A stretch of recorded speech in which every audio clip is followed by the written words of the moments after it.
Hi my dear students, welcome to the computer class. Hope you all are fine and safe. As we know, we already completed our first chapter in the previous video, that is called structures and pointers. Okay, structures and pointers. Structures belonging to user-defined category and pointer belonging to derived data type category. And also we revise some of the important application level question in video number 7 itself. Okay, so in this video we are going to start our second chapter, object oriented programming or OOP concept. Okay, object oriented programming concept, that is our chapter 2. In this section we will discuss the programming paradigm. Okay, programming paradigm or programming structure, and we will discuss the two important programming paradigms like procedural programming and object oriented programming concept. Okay, so we will start our second chapter. Second chapter name is object oriented programming. Here object oriented programming, short form also we can write OOP concept. Okay, object oriented programming concept or OOP concept.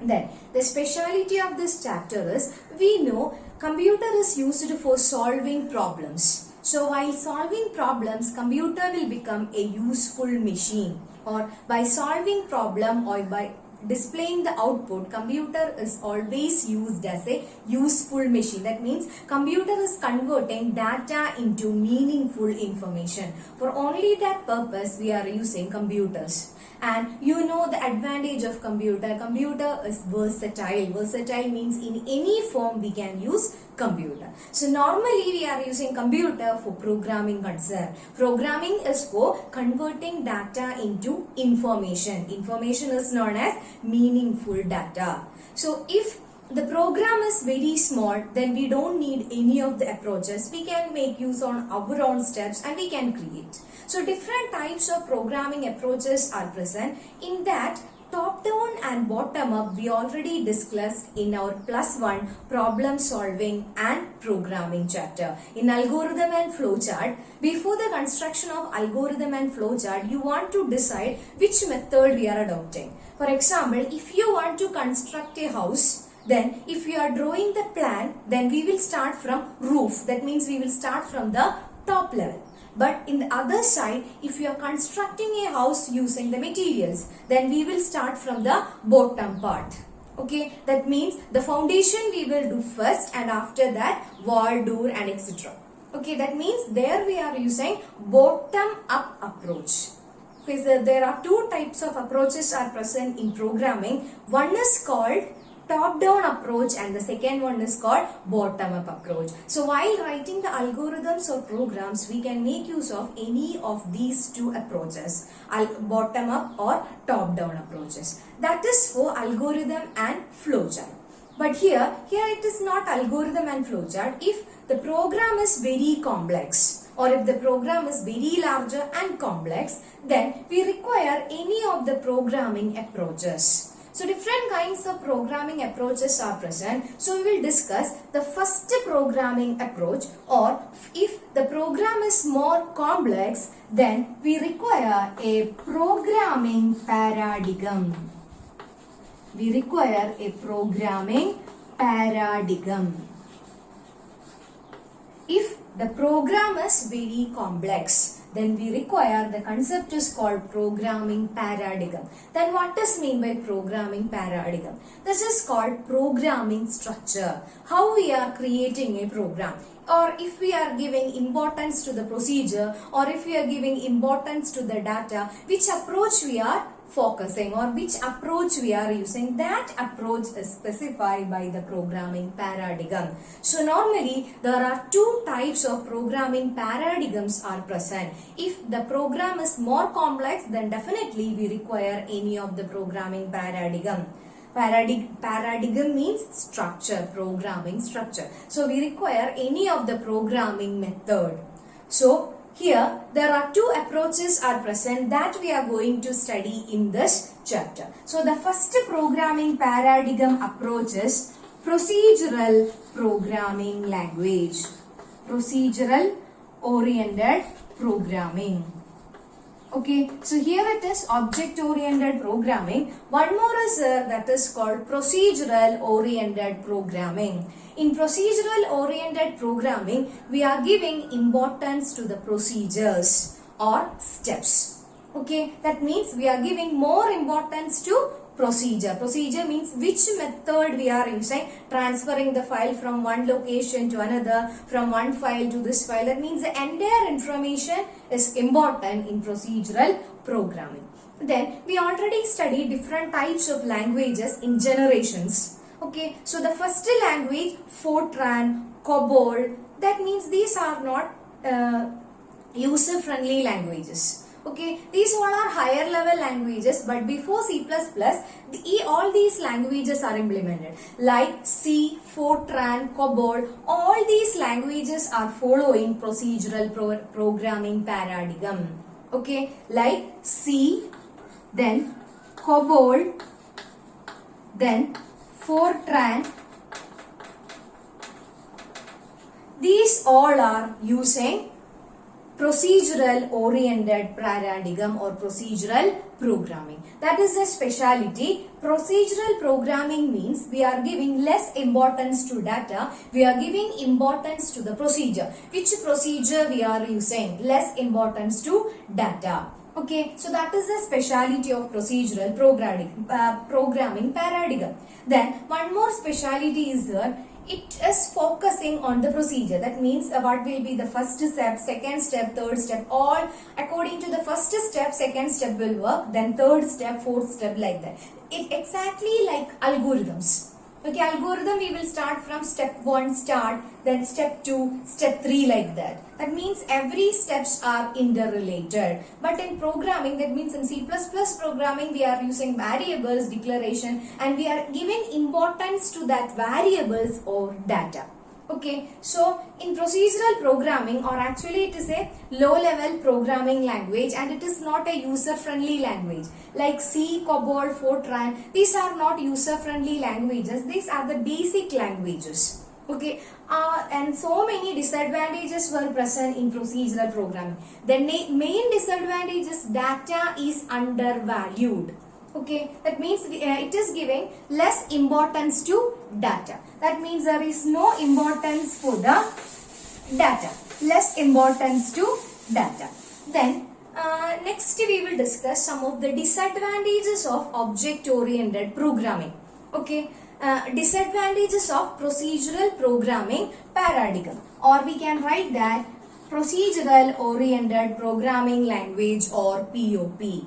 Then what are the complexities faced by the procedural programming paradigm? So the first disadvantage is data is undervalued. Data is undervalued. That means we are giving less importance to data. Okay, what is it? Less importance to data. That is the first disadvantage.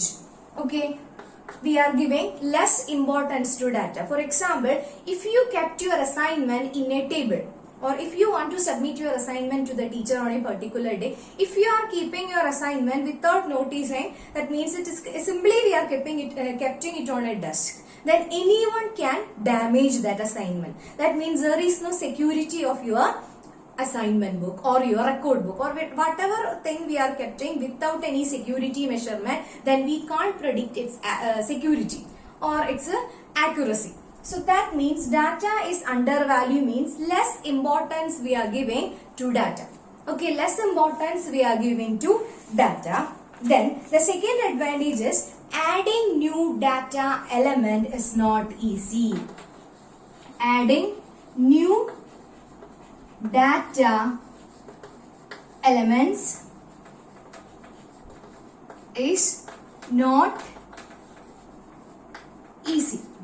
Okay, adding new data elements is not easy. That means if you want to add a new data item into the procedural oriented programming language, then you want to modify the entire structure of the program. Okay, That means if you are adding a new data item, then it will, if you want to add, then you want to modify the program entirely. That means you want to modify it, then only you can add new data item. For example, if you forgot to add one field into the student database or in the student field, suppose you want to add age field or any other field to that, then you want to modify the entire structure if we are using procedural oriented programming. Then the third character is creating new data type is difficult. Creating new data type is difficult. Third disadvantage, creating new data type is difficult. We can't easily create a new data type. Example, in C++ we can create structure data type. Structure data type means we can combine one or more data type. That means dissimilar data we can combine. We can easily use a data keyword using keyword called struct for the creation of structure data type. But that is not possible in procedural oriented programming language. So that is the third disadvantage of procedural oriented programming or POP. Okay. Then last disadvantage is poor real world modeling. Poor real world modeling.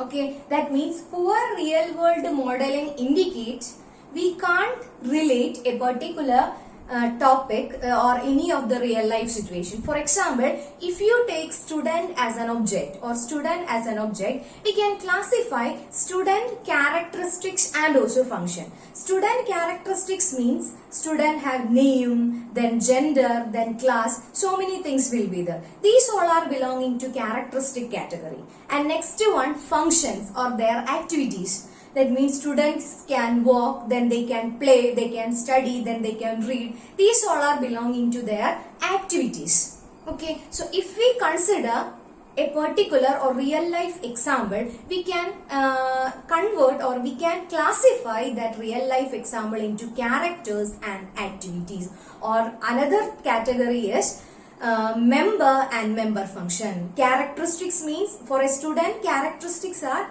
their name, their age, all are belonging to characteristic category, and then their activities are belonging to their function. So we can convert it into data and member function. These name all are belonging to data category and all other activities are belonging to functions. So we can easily relate with real life example, but that is not possible in procedural oriented programming paradigm. Okay, that is not possible because poor real world modeling, we can't easily correlate the concept with real life example.